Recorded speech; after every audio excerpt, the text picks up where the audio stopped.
nya menurut perspektif yang lebih luas lagi lah, supaya mengena pada substansinya. Memang sholat ini oleh umat Islam terlalu dibesar-besarkan. Sepertinya segala-galanya itu sholat. Hadis tentang sholat banyak sekali, tetapi dalam Al-Quran hanya disebut sekali-kali, betul gak? Dan tidak diuraikan berapa rokaat, bacanya apa, sujud, enggak ada. Hanya aqimus sholat saja. Dari mulai surat Al-Baqarah, dalikal kitabul raba fi hudal muttaqin alladzina yu'minuna bil ghaibi wa yuqimunas sholat. Itu saja, yuqimunas sholat, aqimus sholat. Ada lagi aqimus sholat liduluki syamsi, ada lagi aqimus sholat li zikri, tapi tidak dijelaskan. Segudang, bahkan kajian kitab fikih, ya, fikul mazahibul arba'an 6 jilid, itu hampir 2 jilid bab sholat semuanya. Kenapa terlalu besar ini? As-sholatu aimaduddin, sholat itu tiang agama. Faman aqamaha faqad aqamaddin. Kalau mendirikan sholat berarti mendirikan agama. Wa man tarakaha, dan barang siapa meninggalkan sholat, faqad haddamaddin, berarti menghancurkan agama. Lalu hadis lagi, inna awwala ma yuhasabu bil mar'u yaumal qiyamah as-sholatu, nanti di hari kiamat yang pertama-tama dihisab amalan kamu adalah sholatmu. Apabila sholatmu nggak benar, maka semua amal kebaikanmu nggak ada yang diterima. Ini betul-betul sepertinya sholat itu menjadi kerangka besar dalam beragama. Betul nggak begitu? Iya. Ternyata di dalam Al-Qur'annya malah yang menjadi tolok ukur bukan sholat.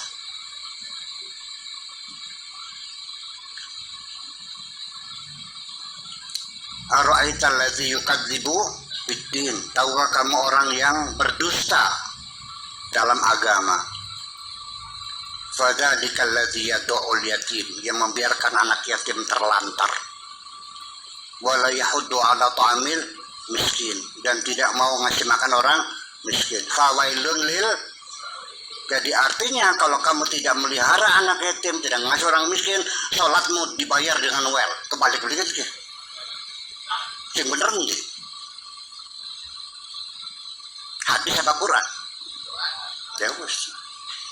Jadi artinya bahwa streamline dalam beragama menurut Al-Quran, beragama itu lebih mementingkan keadilan sosial dan supremasi hukum daripada agama, daripada ritual-ritual.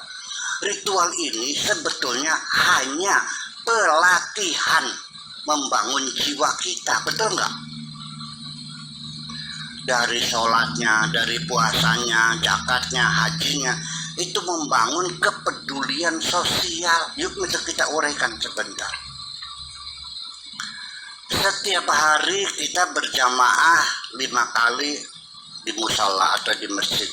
Setiap blok ada musola, betul nggak? Ketemu 5 hari, terjadi komunikasi yang intensif. Dulu belum ada HP, Pak. Pertemuan fisik langsung. Artinya kondisi yang ada di desa masing-masing, kita tahu siapa yang mati, siapa yang sakit, siapa yang datang, siapa yang pergi, tahu semua kan?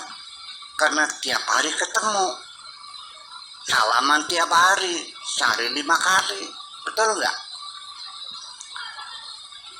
Orang seminggu sekali kita rapat satu desa, jatuhnya hari Jumat, dikasih pengarahan. Pidato pertama itu menyampaikan laporan pembangunan minggu yang kemarin. Pidato yang kedua menyampaikan usulan-usulan pembangunan yang akan datang.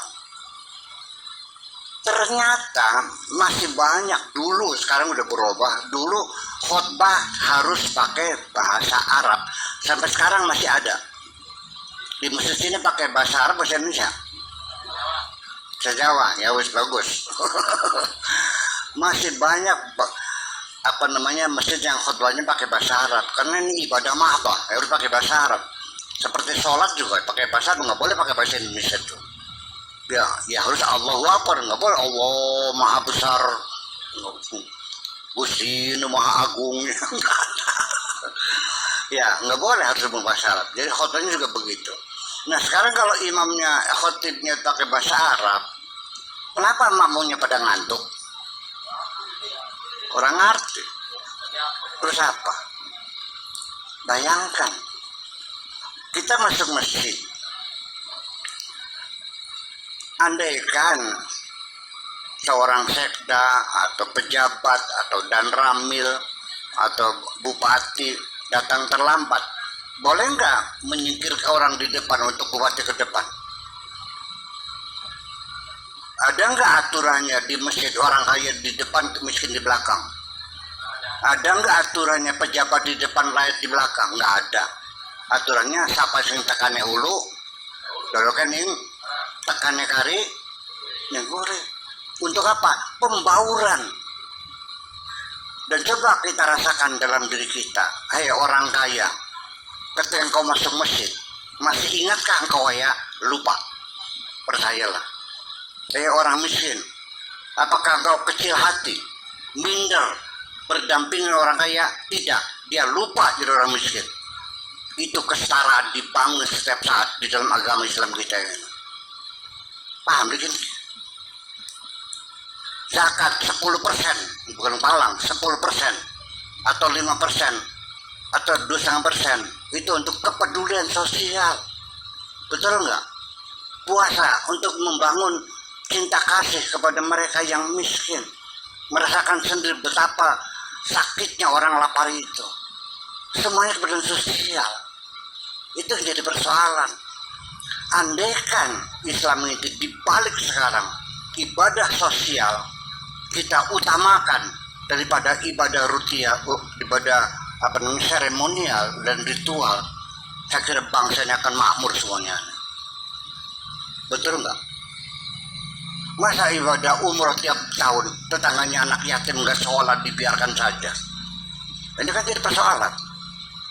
Nah, jadi sekali lagi itu persoalan sholat itu jangan dibesar-besarkan. Oke, begitu ya.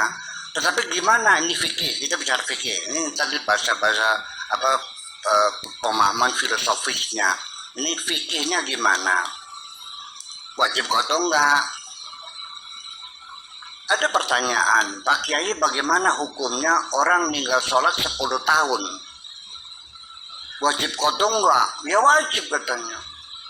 Jadi 10 tahun mengkodok sholat gitu.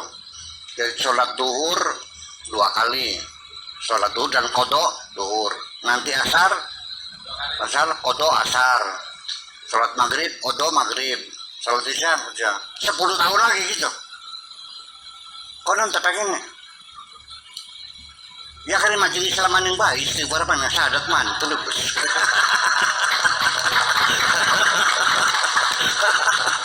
Terus gimana? Mikir tuh nggak cerdas. Kemudian lagi, mungkin kurang ilmu, ya mungkin kurang ilmu. Tapi dia teman saya di Babakan, ngajinya pinter padahal mandul pada zaman itu. Tiba-tiba ternyata dia itu tidak sholat hampir 10 tahun. Saya bilang, kenapa kamu dengan sholat? Dia susah Pak Kiai, saya jadi supir bus di kota, trayeknya itu Tanjung Priok Cililitan, lurus ya, langsung lurus jalan itu tuh. Jadi yang nggak mungkin dong, masa sholat, mana mungkin nanti zuhur mandek dulu di masjid, ya sholat nggak mungkin dong, ya nggak mungkin. Jadi ya nggak sholat. Jadi kita cerdas teman sih aku. Begini caranya. Jam berapa kamu ngambil busnya? Jam 1. Sampai jam berapa? Sampai jam 10. Jam 10 itu masuk depot, taruh bus, dia pulang. Ya sudah, sebelum kamu ngambil mobil bus, sholat duhur dulu. Oke? Terus asarnya di jamaah takdim. Ya, awas. Kalau jamaah takdim itu asarnya takdim, berarti sholatnya zuhur dulu. Yang punya waktu kan zuhur, jadi asarnya ditarik ke waktu zuhur, namanya jamaah takdim. Setelah bolak-balik Cilitan sampai Tanjung Priok, pulang ke rumah kamu sholat isya, lalu maghribnya ditarik ke belakang, namanya jamaah takhir. Tahu nggak nanyanya apa? Sampai kapan saya sholat seperti itu? Ya saya nanya lagi, sampai kapan kamu jadi supirnya?